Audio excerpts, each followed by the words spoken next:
All right, we are covering the first half of part three of the Warrior Prophet today. Um, and things are heating up physically and metaphorically. He said physically, metaphorically. It's true. It's true, it's true. Well, we can start with chapter 18, and that is when things are heating up physically. This was like a shorter chapter, and a lot of kind of zoom out, history of the Holy War, third person type writing going on because so we see them heading into the Karathe Desert, pronounce it that way. Mhm. Something Yeah, like that. yeah. And I mean, long story short, it totally cooks them. Um, Literally. so yeah, I mean, so you've got the Kurgwi that are attacking them along the way. So like between raids, and then they're expecting the Imperial fleet to rendezvous with them at some point, and it's MIA. So very quickly they're running short on water. And I mean their first means of handling the shortage is by killing most of the Holy War's followers. They leave some people around, like wives and I think the like some of the religious figures and such. But yeah, quick, vicious way to cut down the forces. Trim the Um, fat. yeah, exactly. And yeah, I think one of the big first landmarks they're looking to hit is Subis, which is this oasis. And I believe it's described as becoming a lover's name. And then they get there, and it's been poisoned by the Kurgwi, and they're just so down bad they're drinking it anyway. And tons of them die. So I mean, they recover water supply to an extent, but then diseases start striking. They run into sandstorms. The fleet never shows up, which is, I mean, there's some discontent among the Holy War, of course, as well, and the great names. Confis is labeled a betrayer, even though he's sitting there like, come on, like, I'm out here parched as well. Yeah, exactly. I'm thugging it out here with y'all. If I go down, if you guys go down, I go down too. So not my fault. Right, exactly. But I mean, either way, for everyone, it's just pages and pages of just trudging through this horribleness. Kellis, of course, finds a way to become even more of a sort of legend out of this. He's tossing out his words of strength, and he's thought of as their strength. It's by way of the warrior prophet that we're able to make it through this. And he finds some water, doesn't he? Right? Yeah, Yeah, he which I still don't know from how. yeah. It could just be sheer luck. Um, but yeah, I mean, yeah, we get a little, even though it's mostly third person, we get a little glimpse of Esme, who's obviously traveling with him in Saraway now. So yeah, eventually they make it through, but the cost was high. And then meanwhile, we have another disaster happening in this chapter. Uh, we return to Zynemus. So he and his boys are on their rescue mission to save Akka, and doesn't exactly go according to plan either. So Ayuka slays his homies, and actually, and I remember a little earlier on, Sidemus is thinking about how they're not really taking it seriously, and they quickly pay the price.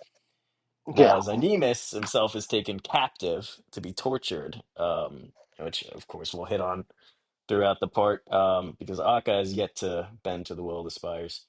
Um, and ironically, he's kind of thinking of the whole rescue mission as, um, him trying to make up for how he had like wronged Akka previously, and he thinks to himself like, "My path is righteous," which I thought was mm, interesting because Akka is an abomination, so he yeah, might be repaying for sins, but not sins necessarily in the frame of his religion. So, but at least we got the doll on the way, and yeah, I mean, this is a pretty high level chapter that I think is kind of just setting up for what we get into with the rest of the part. yeah. Um, Quick question: do mhm. you remember when Because I have, after reading it again, I'm starting to think something else. Who actually launched that Wathi doll? Do you N- to be what? honest, like no, I was actually a bigger thing I was confused about is like the doll. at first I kind of had to like recall what it was, and like yeah, it's obviously like it shows up later on to help Akka out, but before that, um it's to me most similar to like these like little animal dudes that run around with the something totally different. But like the consult has all these like animals that with human heads, are like I don't know, Yeah, they're taking all those these are bizarre consoles. forms. Yeah. Hmm. Yeah.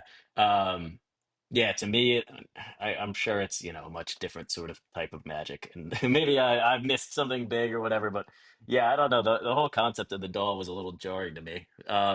At the time I was originally reading the chapter, I was just confused about that little end bit, but pieced together later on.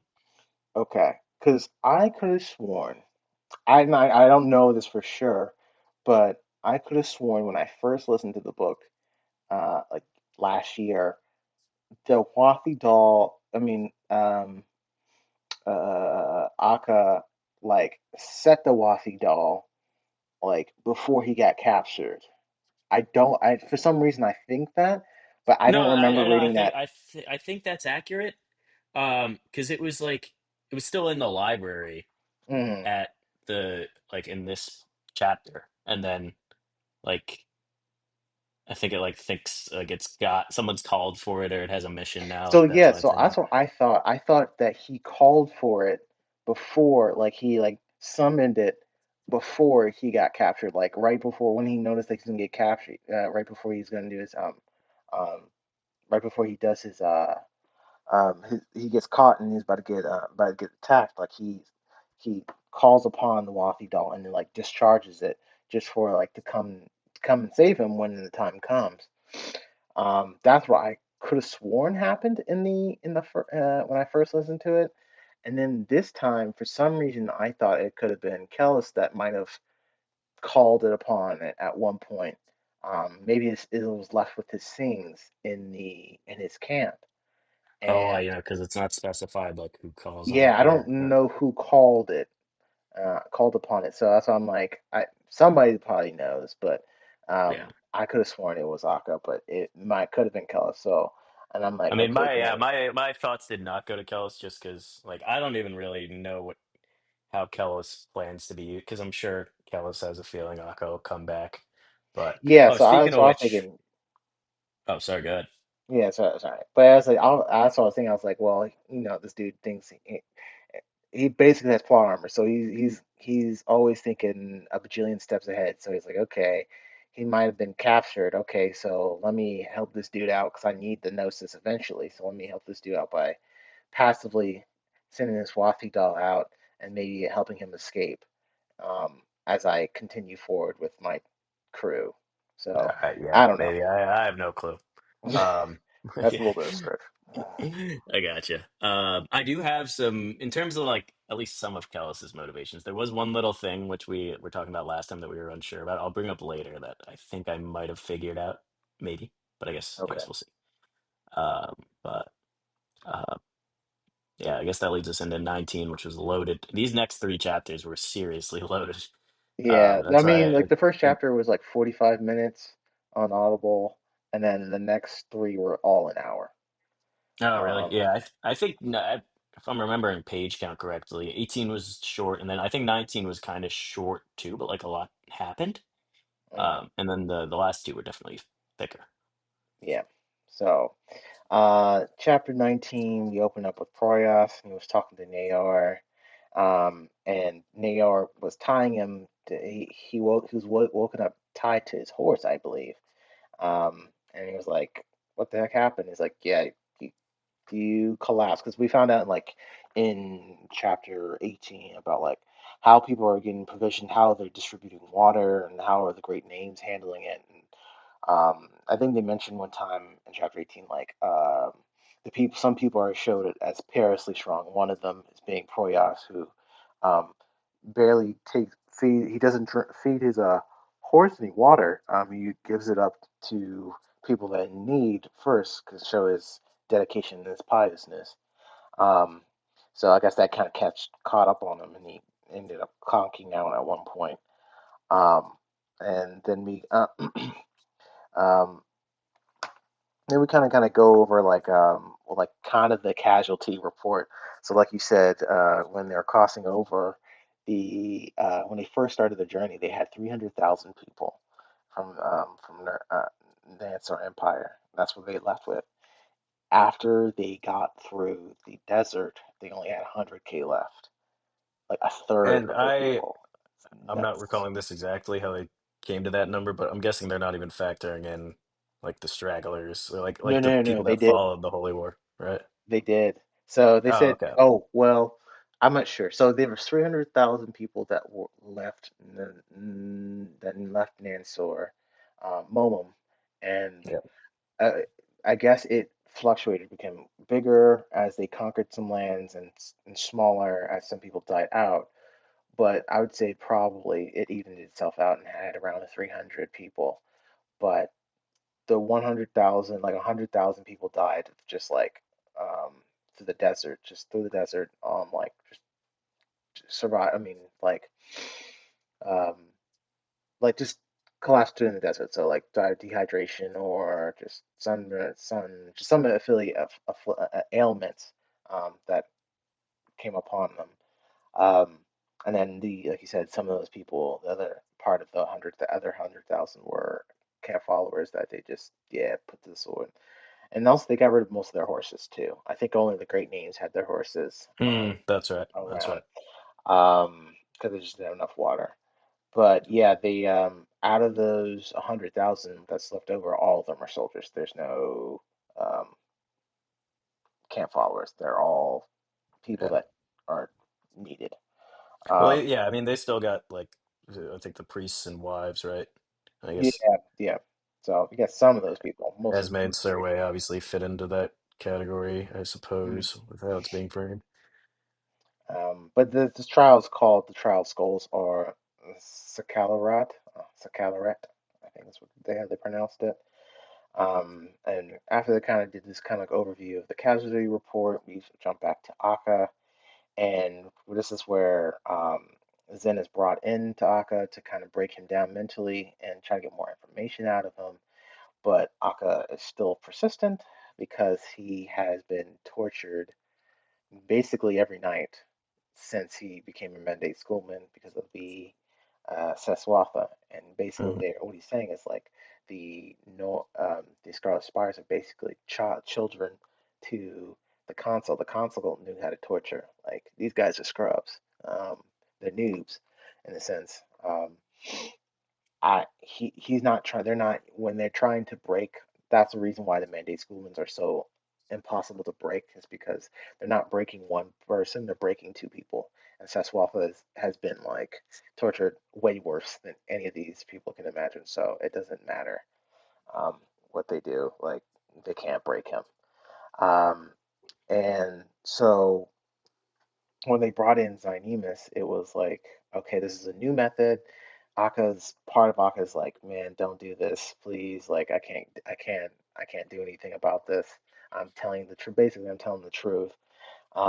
But Saswatha is like staring through his eyes, and pretty much he's the one that has control over Akka's body, and he's just like, he's trying to dissociate from the situation, and he's like, there's nothing I can do. And eventually, Iakis charged his servant to take out Zen's eyes, and he just sees Zen just screaming pretty much all her Ayathea.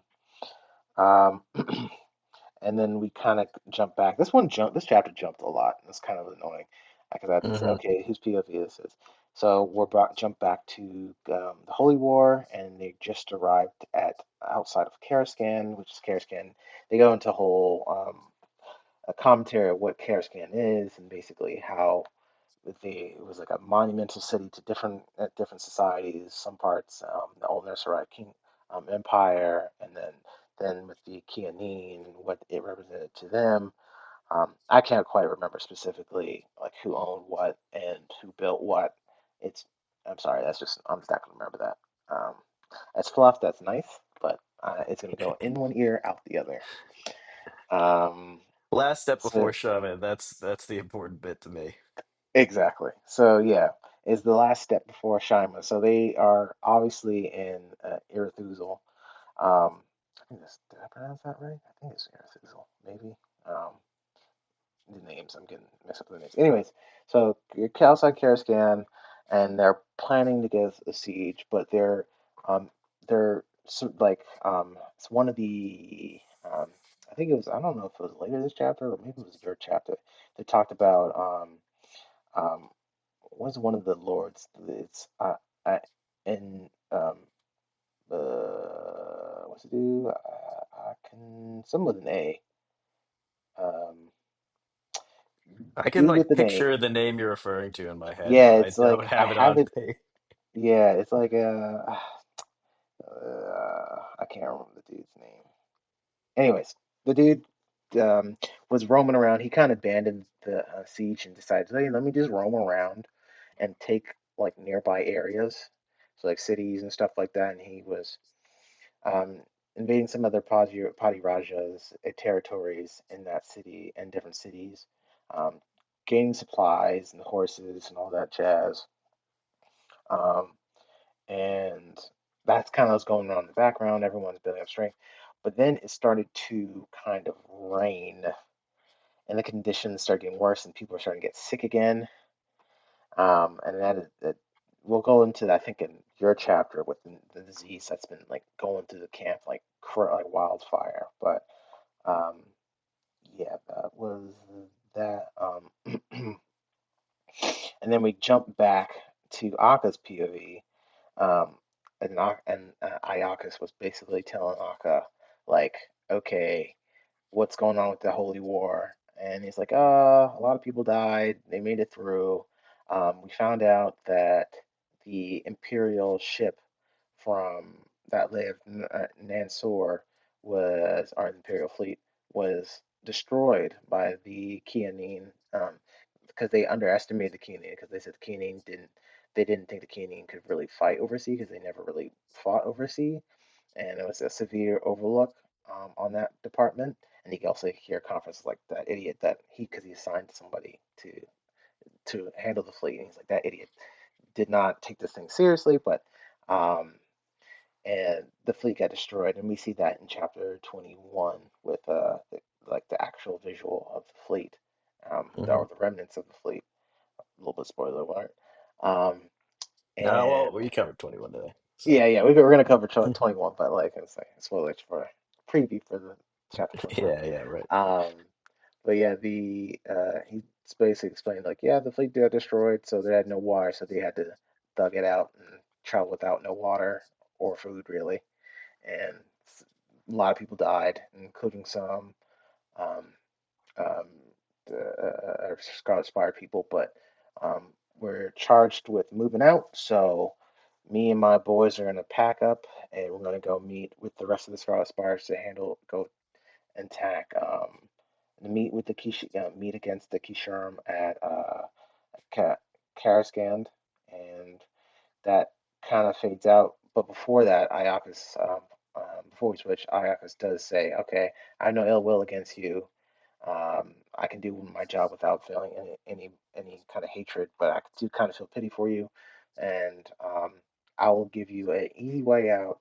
Um, I'll have my servant bring a knife and a core so that you can pretty much kill yourself. Or you can kill Zen, and then you can kill yourself in that way. Not in game, of course.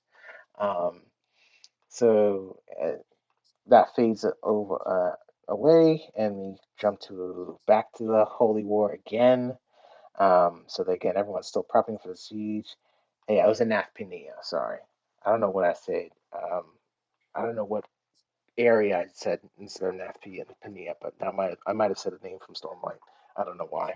Um, I some don't of the think you names are did. just like all these names is just like, yeah, it's Jesus. But yeah, so they're prepping.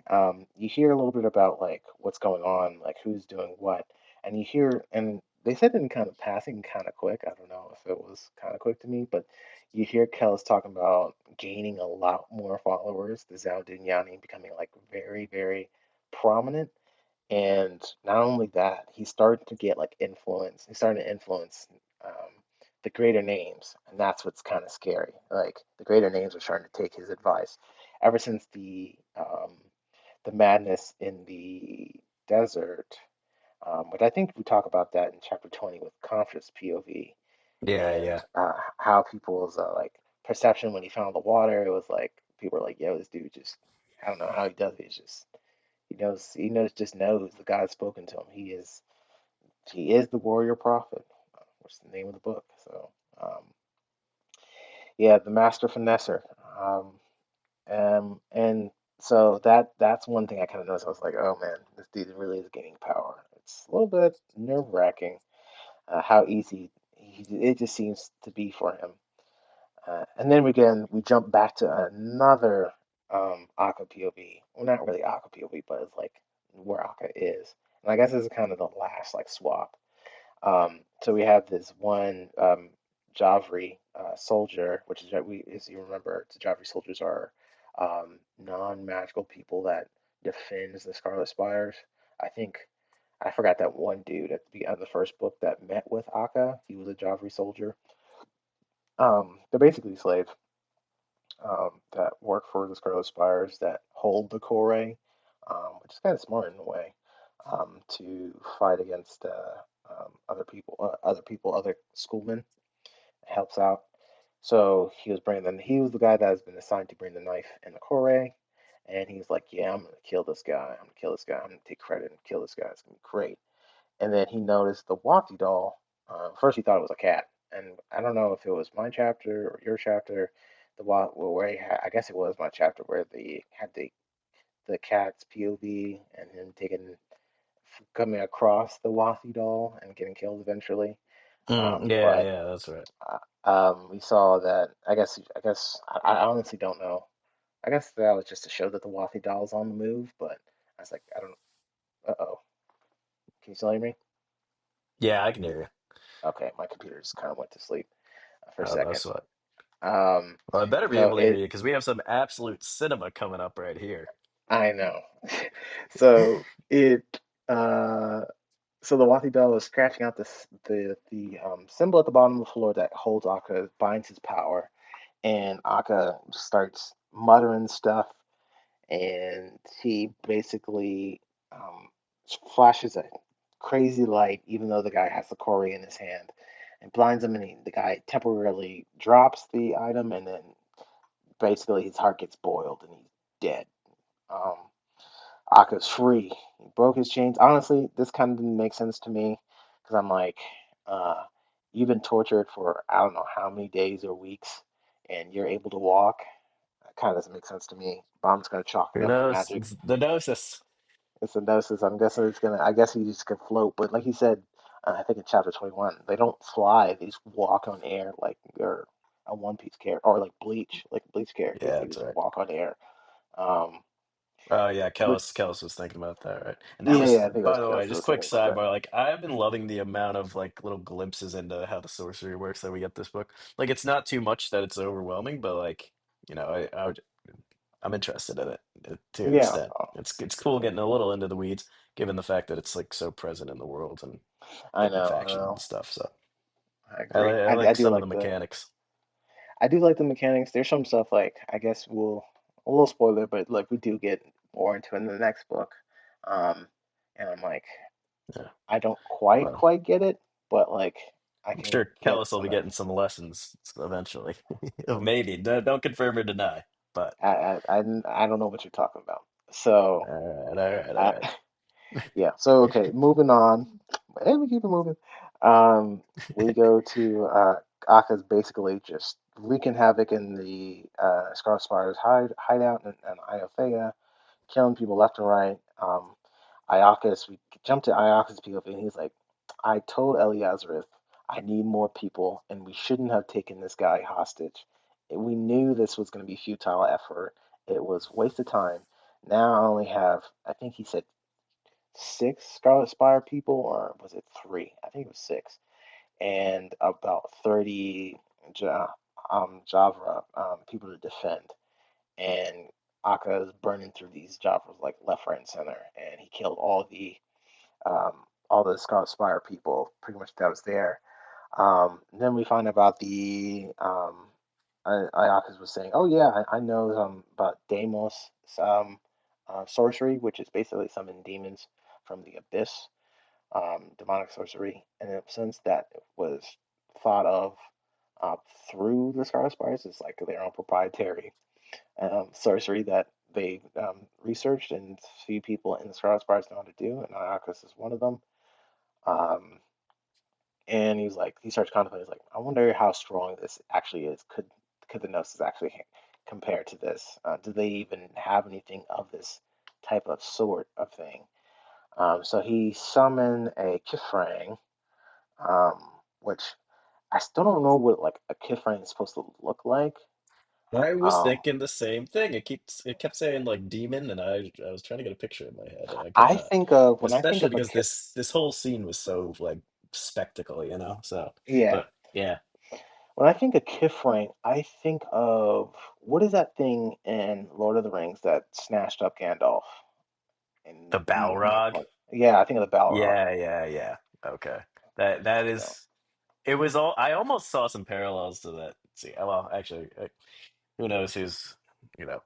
At least that's early on in Lord of the Rings, but hopefully we're not. Yeah, we don't want to oh, give it. But all it's right. the Lord of the Rings is what 30 years old at this point. They can, if you haven't seen Lord of the Rings at this point, I'm not apologizing for spoilers. You need to get on that. It's not my fault. Suck it up. Keep that in there. I will. I will. All right. Regardless, now, whatever. Yeah. Regardless of whether or not it looks like a Balrog. Mm. But yeah, so he summons them and summons the Kifrang, and it's like Kifrang's like, yeah, you know, by summoning me, your soul is mine. And he's like, yeah, my soul is gonna be damned anyway, so might as well use it for my benefit, huh? And so the kid frame, so Akka comes bursting in. He's like Akkus, and he starts attacking. Akkus was basically his wards were basically mutant, basically childlike, so he couldn't really do that much. Kifrang snatched, hit against Akka, and Akkus was able to escape, even though Akka tried to do a last ditch attack, and it basically closed the exit off in there, his little escape route. And then Akka basically battled the Kifrang, um, grievously injuring it multiple times, but it just wouldn't die. And then eventually it did die. I think something like under its own words. It's like something, it was a really cool quote. I should have saved, but it's in the last page of that chapter. You can read it for yourself. I don't care. And so Aki killed the Kifrang, and then he went to go search for Zen, going through all throughout the hideout. Eventually finds Zen, kind of mumbling to himself in the dark. He originally he didn't say anything. He just sat there for a minute, just with him, just listening to him, just kind of babble on.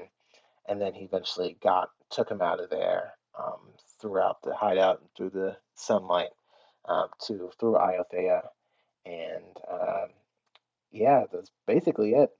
Zen is basically delirious and mad, almost mad in more ways than one, as we find out later. So, Yes, definitely not the end of that.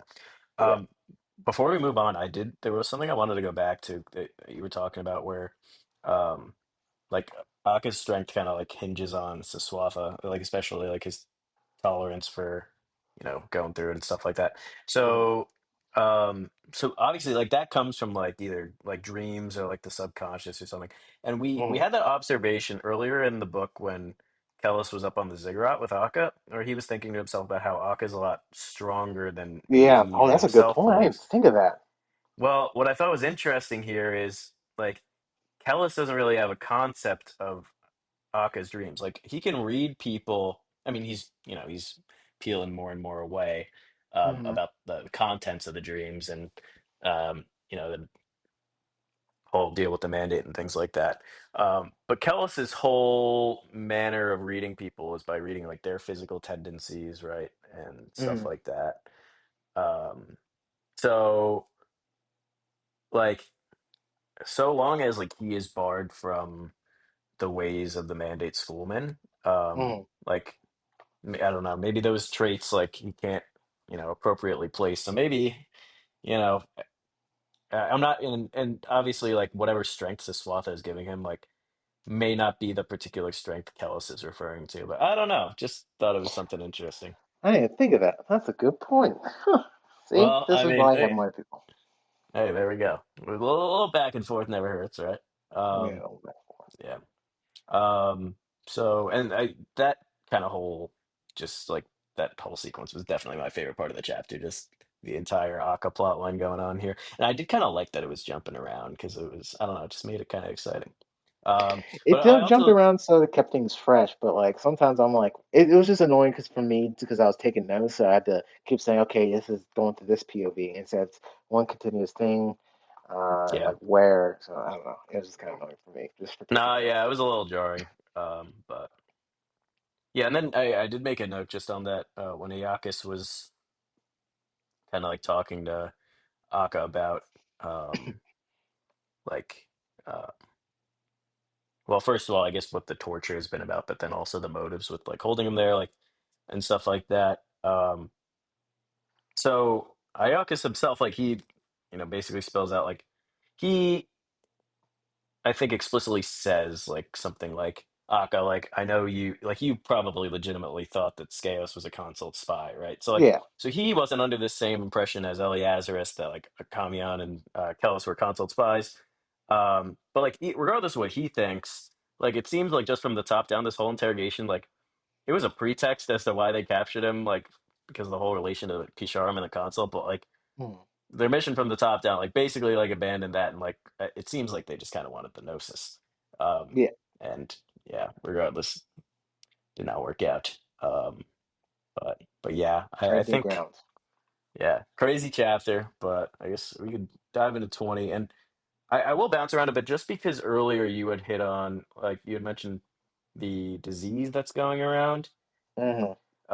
So like the siege is starting at Karascand, and yeah, plague's ongoing. And there are kind of a lot of logistics regarding the siege that we open up with that I'm not going to go through in detail, partially because those names have not stuck with me, and then also I think there's other stuff to focus on. But the plague, like, um, I guess the reason I thought it was relevant, and then you can feel free to add anything else you want, is um, so there's kind of a link to like divine punishment that people see it as. And then like at the end of this chapter, Confus is kind of because He um uses that. Hmm. yeah, right. So I'll fast forward, and then there's some other stuff with Confus I'll go back to, Hmm. obviously. But like later on, he's kind of assembling the great names, hanging out with, he's got Martimus, and then like he's collecting the great names to he's trying to secure some allies because he's anticipating the aftermath of Kellis's murder. Hmm. And he's pretty happy about like this vibe that like the god is angry with them, and then like that like the plague could be like a bad omen and things like that. Because Hmm. he wants this distrust in Callus. I think explicitly declares him as a false prophet. Hmm. Um, and yeah, he's just trying to take advantage of this wrecked state that the Enrithi are in. Which I thought there was some good imagery there too, like where a lot of them are wearing like Keenan clothing now, like they're just totally ravaged after all they've been through. Yeah. But I'll back up because there's some other stuff going on in this chapter. So Sarcellus confronts Conphus as well, and uh, he's trying to get on the same page with him about getting rid of Kellus, and he somewhat boldly suggests, he knows Conphus ordered an assassination, but don't worry, bro, he knows how to take care of it. Um, so okay, so a few things I kind of wanted to clarify here, just like questions I had like with this conversation.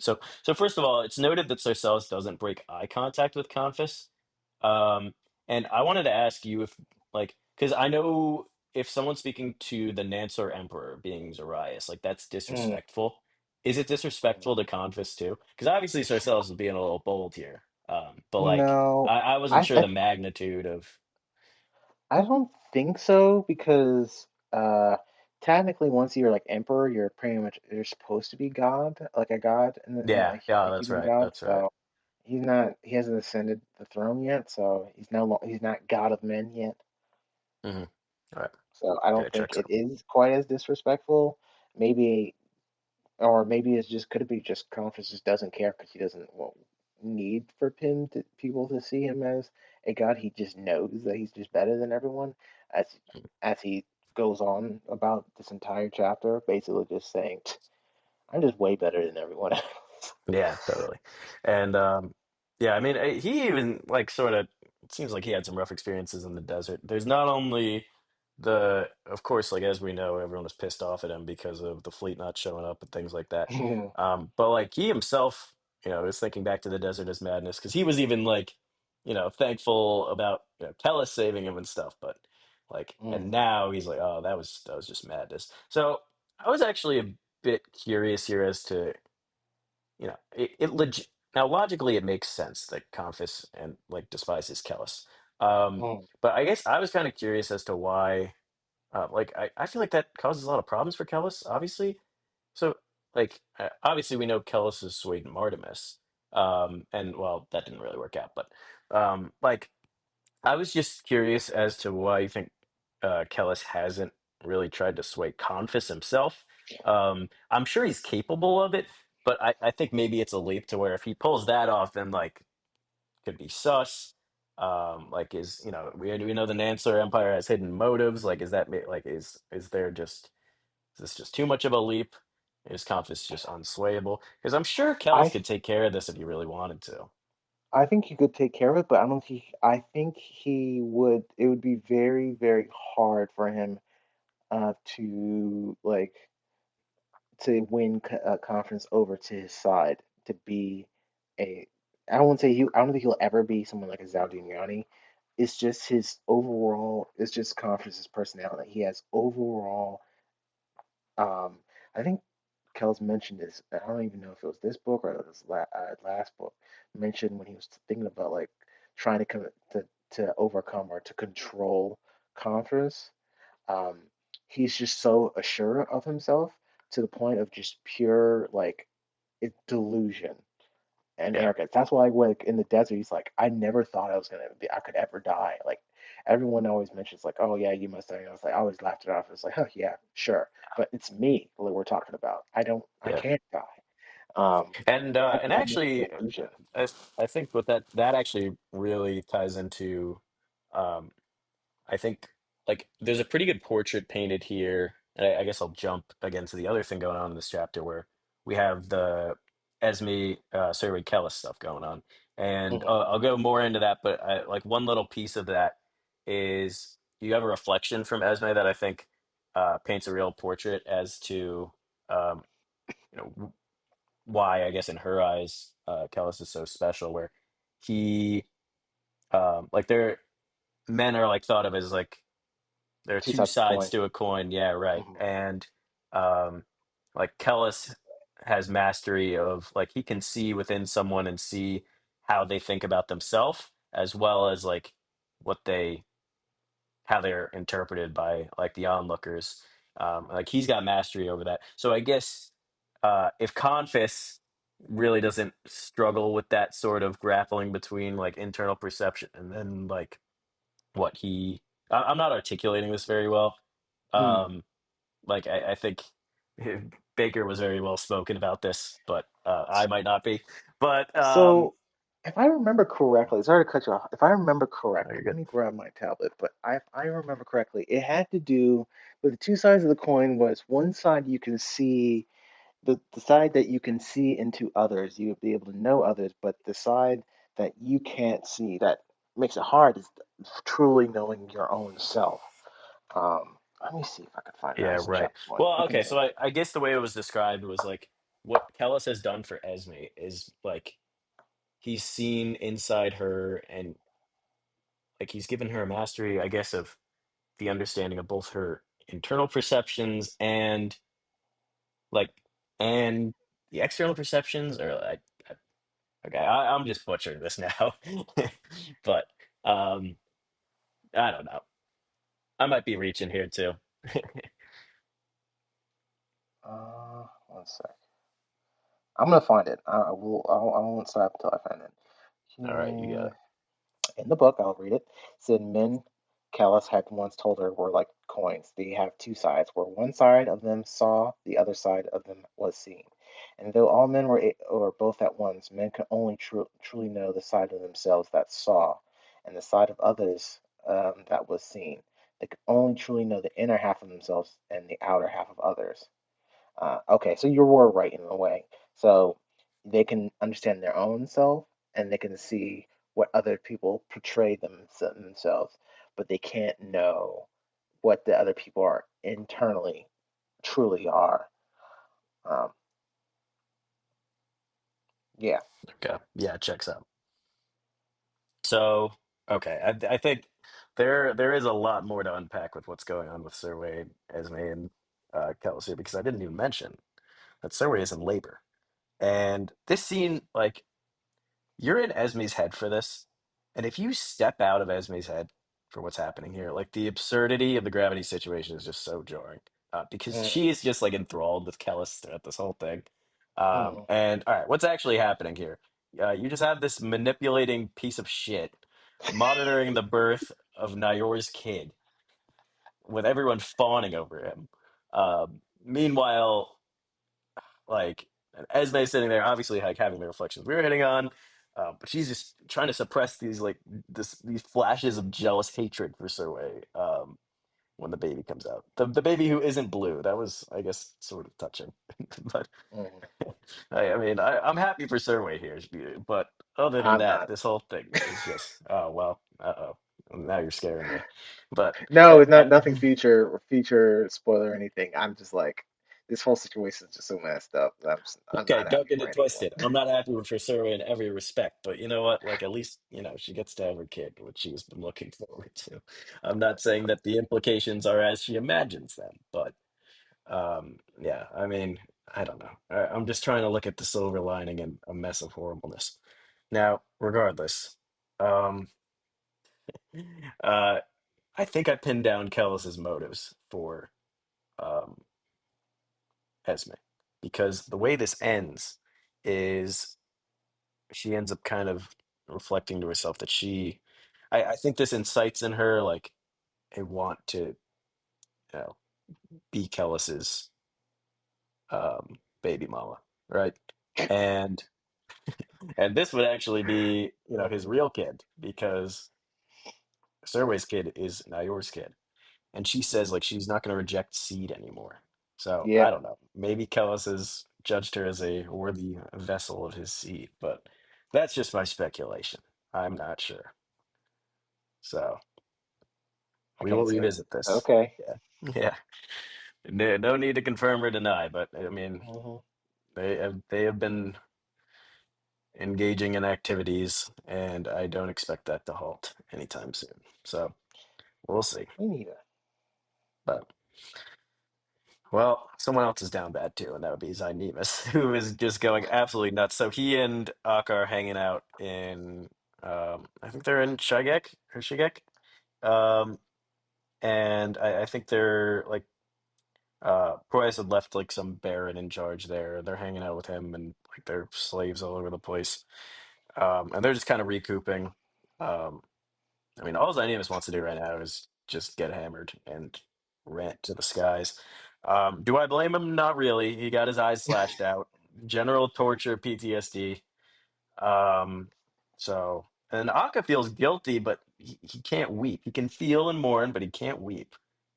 So I don't know. So Swatha really coming to more of the forefront of his awakened consciousness. I don't know.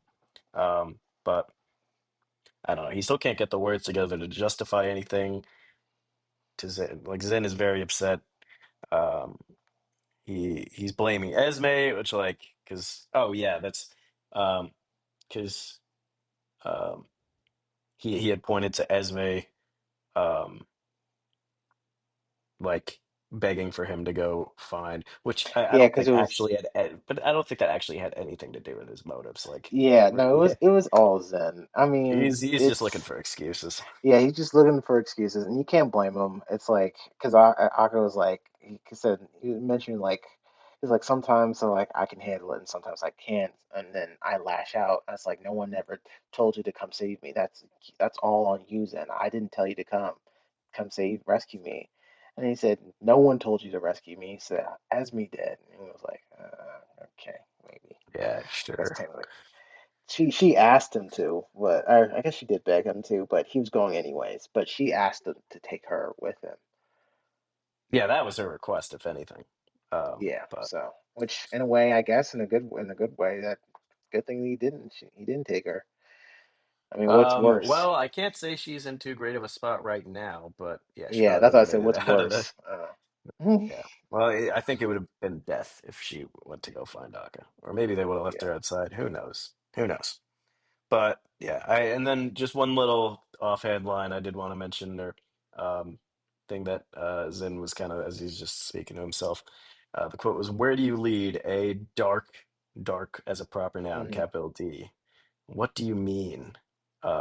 And yeah, it's just interesting that, like I said, whenever something adjacent to Kellis's whole philosophy shows up just from a character that is definitely not necessarily thinking of things in the same way, shows up. I don't know. I just, who knows what Zen was thinking there. He was asking the questions, he didn't have the answers. But all right, so yeah, and then we already talked about Confus, trying to assemble some allies. So that was chapter 20, kind of all over the place, but um, yeah, it- some interesting things going on. A few different chats needed to be had. So, and do you want to add anything else about chapter 20?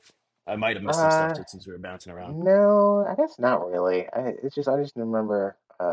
I just like the whole change in Zen. Like the Aka's internal thoughts of like basically Zen I know is dead. He died. He went into the went to come and rescue me when he got captured. That was his death. Um, yeah. Yeah, like damn, poor Zen, man. You feel bad for him. You're like, of all the people, he's like the most like normal person out of everyone in this story, and it just stinks. Uh, but no, nothing to add really for chapter.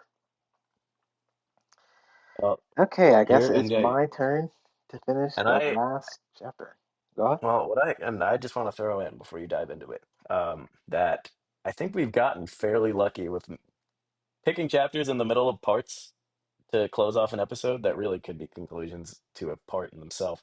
Not that this necessarily wraps things up, but we got some stuff in here that I was not expecting. So you Okay. can, So, yeah. So chapter 21 was kind of a headache. That jumped a lot. So we open up with Salban. So he goes up to go see Proyas. Proyas is still sick. Like I think a lot of the great names like Proyas and I think Salban was sick at one point too. But what was his name? G- Galtiel, not Galtiel. Somebody was sick. I forgot what his name. Something with a C.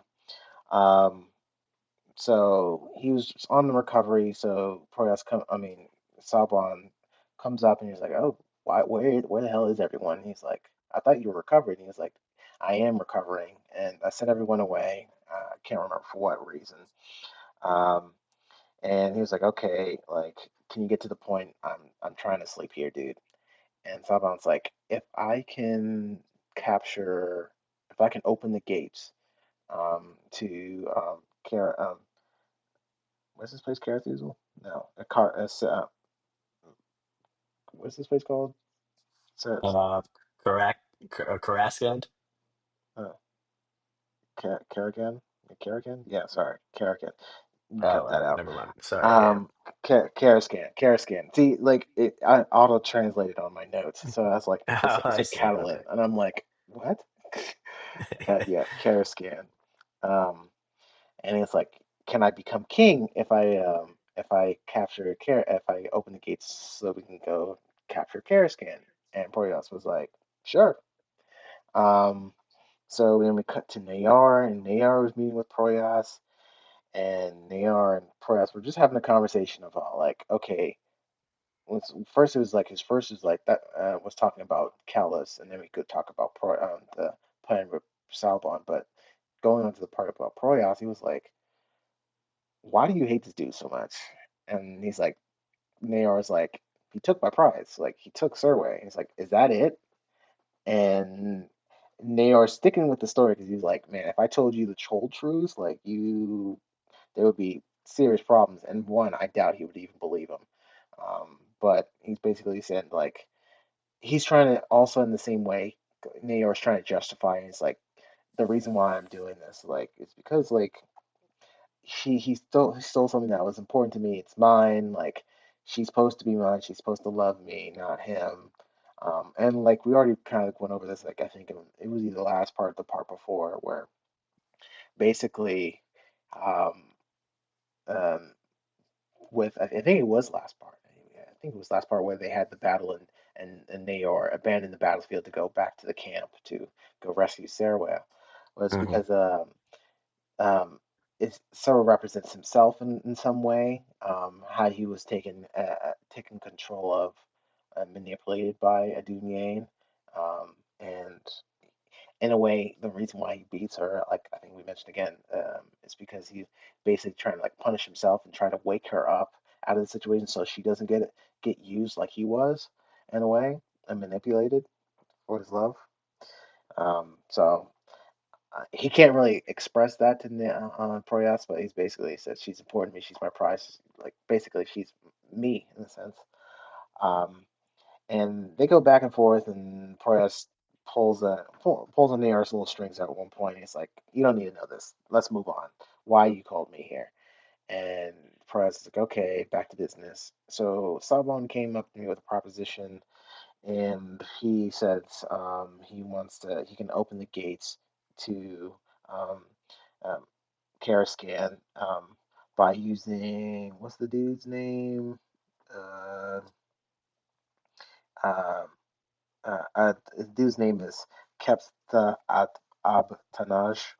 Um, and he's we find out later Tana why Keptha why he's doing this. I mean, we find out that he's doing this just to spite Mbayan, which is another like major head in Karascan, uh, to the point where he'll do anything, just even sacrifices it just to see him killed.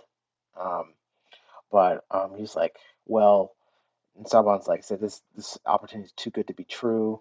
Um, I can't. We can't lose Saban here. He's too important for the Holy War, and you're more basically what they are thought, and which is true, is like you're more expendable than any of the other great names. We can't lose two great names. We can lose you, but we can't lose the other great names.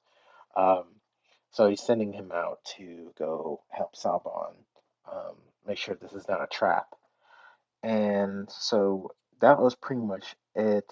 Um, so you see, like Nayar reflects on Saban and the because we flash forward to when Saban and Nayar and company were planning the or going through to siege that gate. I think it was the Dog's Gate. I think it was called. Um, and Saban seems righteous. He seems so self-assured.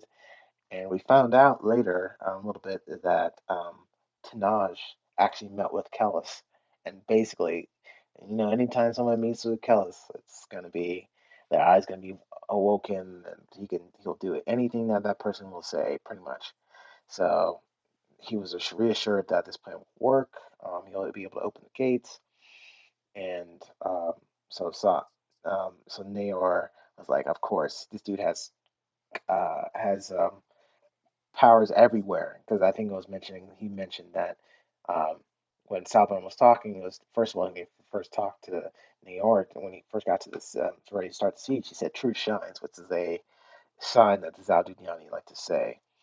Um, and he's like, there he has his weeds into every facet of this holy war. And he said, and I think Naor said to himself like, um, he has his followers now. He'll soon have a king amongst his followers, which that will be in Salban if this goes well. Um, and he's talking about also mentioning something about I guess also earlier. I don't know if it was your chapter or my chapter. He was talking about the madness that I think it was my chapter. I was talking earlier when he was talking to Proyas about the madness that's been overcoming him, like how like he's irrational and like acting without like really true thought and like he used to have control over his passions in a sense but now it's Mhm. like kind of just whimsical and just like doing whatever off the cuff that comes to mind. I won't say it comes to mind entirely, but he has less control over himself, Being more and impulsive, less yeah, being more calculated. impulsive in a sense. So he reflects on like how can he gain more control of himself, and he's like, Kellis has his grips on me. Like I need to prove that I'm useful, or else he will cut me out. And he's trying like how can I find myself to be more useful? What is one thing that the Dunyan is afraid that I have? And he's like my silence. He needs my silence and my um, if his secret about being a Dunyan, basically being and what he can do.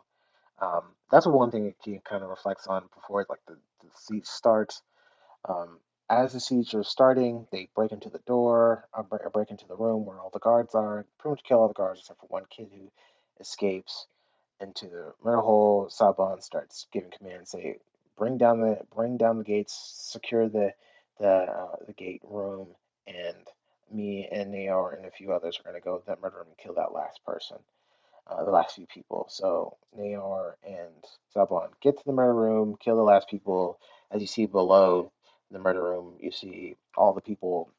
Saban's like infantrymen spam through there and start raiding the place, or starts going through the gates into the city. They kill the kids and kill the other person there, and kind of he says, "I'm starting to." And Naor is like reflecting like how brutally he's killing this guy. It's like, yeah, I'm really starting to get away from this madness. I'm really starting to become myself again, which is ironic. The more brutally he is, the more uh, assured of himself to be who, actual Naor, not Pawn. Um, After that, we see like kind of a zoomed out POV through Enrique or through like the Keening people in the city of um, Karaskan. Jesus, I keep forgetting the name. Um, and how they're thudding through the dog gate and they're pillaging and killing and raping everyone. Um, the Keening are trying to rally and fight back and through different pockets here and there. Um, and we kind of jump back between those two, and then we get a POV of Georda, which is I'm guessing Sarcellus. Um, Georda is the skin spy that's taken on the persona of Sarcellus, and he's reflecting on he's as he's chasing Callus, and Callus is just basically jumping from rooftops like he's Spider-Man or something. Um, and he's chasing Kellis and reflecting on Kellis's ability and like what is the Dunyan and like the threat that he poses. And he's like, yeah, we need to kill this dude, and once we do, raping his corpse, basically. Um, and then we cut to Kellis. Kellis is running away, basically, and then he gets into a bust through like this one like dark room, basically like night, and then he starts battling the the skin spies, and he's basically winning. It's fighting them left, right, and center. I don't. I think he kills them all, but Gayorta, and Tio's able to get outside. Well, I can go a little bit more into detail than just he battles the skin spies. Well, he uses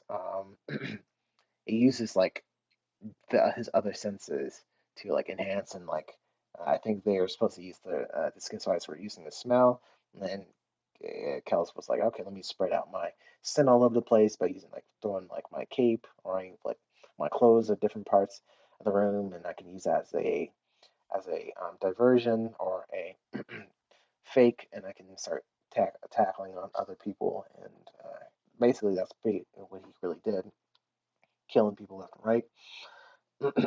And Gayorg eventually escapes.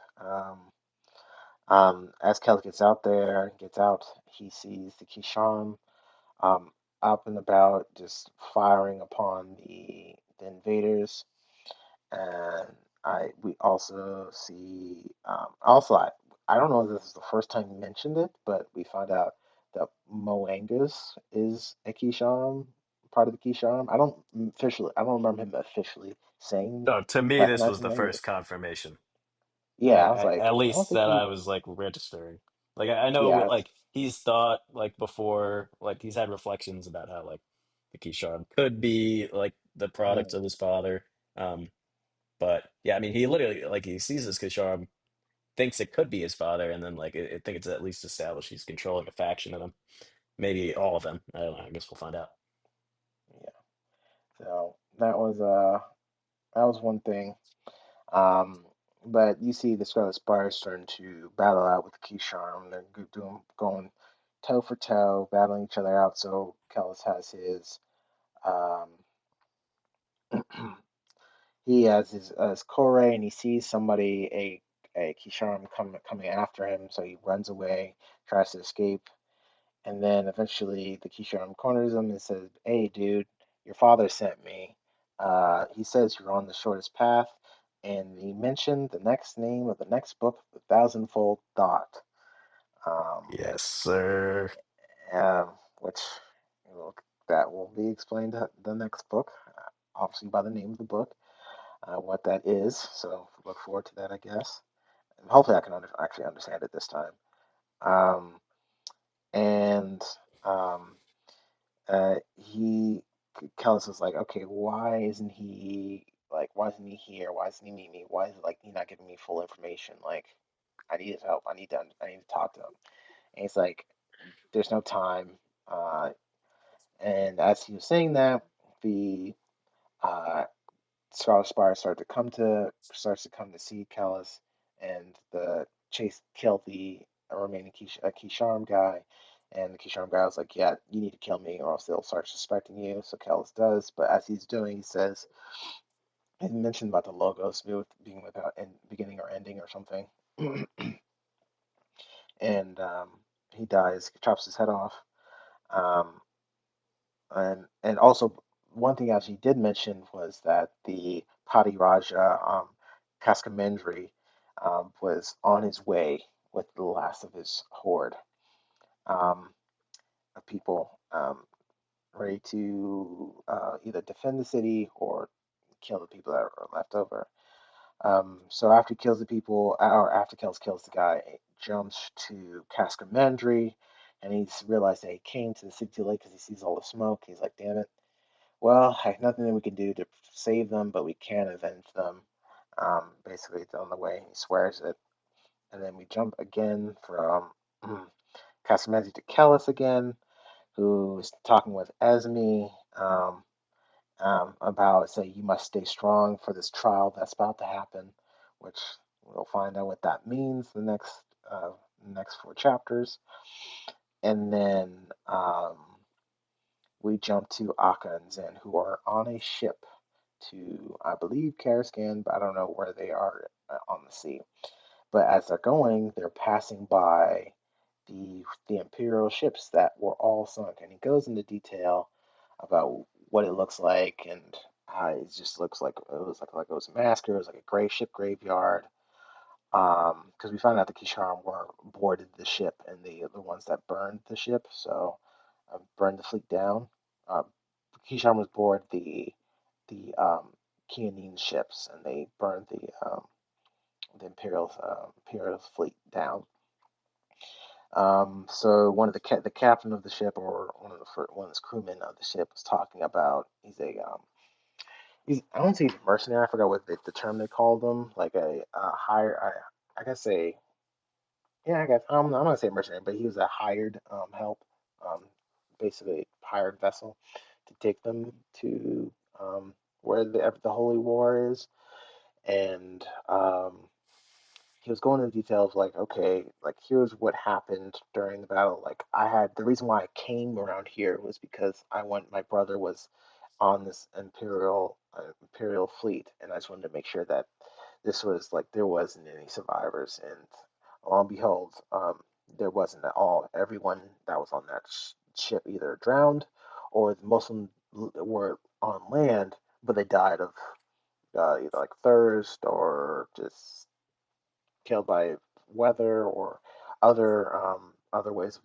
They just died. I don't. They didn't really go into detail of like the other ways they died. I think maybe it could have been like being invaded and killed by like roaming tribes or something. But it just hinted that they're just they just flat out said they all are all dead. So um, Zen wanted to know more about what was going on and in the Holy War, because he's there with Akka, and this crewman said something about mentioned Kellis, and they said his name wrong, but if they knew it was Kellis, and Akka was like, he's been so hopeful that ever since he got out, like Esme was like his like weight to get him out, except for when he was getting tortured. And I should have mentioned this. When he was getting tortured, he was hoping that Esme, he took Esme's memory out of himself because it was like, if Esme was there, like, he doesn't know if he would have survived. Um, I think he would have still done the exact same thing he did to Zen, not broke, but um, besides the point. So he's like, I'm looking forward to have my live my It's life and hindsight's somebody I 2020, can I believe guess. in. So. What'd you say? I said hindsight's 2022. So Yeah, I know. He's like, man, as me, man, like I have somebody I love that loves me, and I have someone that I can believe in, which is the Harbinger, which is the man that's going to save us all in Kellis. Um, and so I'm looking forward to seeing those two most important people in my life. Um, yeah, smile. Um, and so Akka kind of at the end he swore to Zen. He said, "When we get back, I swear they will all burn by fire." Basically, so I'm guessing he's gonna get revenge on the Scarlet Spires. When and how, we'll find out. Hopefully, eventually. And that is how chapter 21 ended. oh boy. Yeah, this was maybe our craziest sequence of chapters so far. I guess there were a few things I did just want to go back to. Um, like because a lot of open questions here, as you know, I've alluded to throughout the episode here. But um, so one thing I did want to mention is that like a lot of time passed in this chapter. I think we start like autumn, and then like we're full into winter. I guess the Yeah, it's been a few desert weeks, itself I took a think. while. Yeah. Yeah. And something I'm really interested in to see is how Esme is going to react to Akka coming back. Obviously, first of all, there's the whole Kellis situation, but she's really Mhm, changed while he's been gone. And she mhm, keeps kind of retrospectively thinking back to like the time where Akka was captured as the time where Akka left her. And I'm mhm, interested in this framing as to um, like, first of all, this might just kind of be remnants of like how she typically frames when Akka disappears, because typically Akka does leave her in the dust on his own volition. So that could be one piece. Is she blaming him? Is she just is she just used to him putting her to the side? Is she trying to justify why she has moved on from him to Kellis to herself? Yeah, I don't know. I'm really looking forward to a reconvergence. Kind of how in Darkness That Comes Before, I was just waiting for all the characters to meet up. mhm. Now same kind of thing. I want them to meet back up because a lot has went down. Um, yeah, and what else is there? I feel like there was something I wanted to say about the Scarlet Spires in relation to um Kellis, but I'm forgetting. I don't put a pin in that. I'll like make a note between now and next time because I don't think I'm gonna remember right now. But maybe I'm sure we'll, especially if they interact or something like that in the last part for the or last episode for the book. So put a pin in that. Um, yeah, I will say I think just in terms of like my sentiment with the book right now, I would say the highs have been better than the last book for sure. Mhm. There are some things that I think are like kind of grating on me a little more though. First of all, I think I've made it pretty apparent that like so I think the whole tapestry of the Holy War and like the reflective history of it and like watching how it sort of affects all these geopolitical movements, like I love the overall tapestry that's being created and like the fact that it's there, but I really substantially care less about reading about all of that than I do like maybe some of the not only just the character moments and the Kellis stuff, but like the Mhm. sorcery is something that like I'd love to dissect some more. And like the Holy War is the focus of this, but it happens to just be what I'm the least interested in, honestly. Mm, And then I think I've really kind of narrowed down which perspectives I enjoy the most and least. I'd say the one that's kind of been grating me the most lately has been Nayor. Like, mm. I don't know, his stream of consciousness is just pretty abstract and like kind of repetitive. I don't know. I haven't really been enjoying Nayor all that much recently. Not that he's really ever been a favorite for me. But yeah, but don't get it twisted. Like, I think the awe-inspiring stuff and like the some of the explorations like have been off the charts. So like, um, I'm having fun for sure. Um, and yeah, like my mind was like when the thousandfold thought came up and like we like the Kisharim interacting with Kellis, I think was like a highlight of like just something I was not expecting at this point. So that was really cool. Um, and yeah, I don't know. That's actually Um, kind of crazy then. I don't know. I could have sworn he would have mentioned him being Kisharam. It just seemed like it was out of nowhere that he said that his father was a Kisharam. Like, I feel like he should have well, mentioned I it don't know if he knew. Was earlier. he? I don't think he was saying that like he knew with certainty, but like he kind of got the implication like once the Kisharim pulled up and I don't know something about his approach and mannerisms like and the fact that he was zoning in on him seemed to imply to him that his father was associated.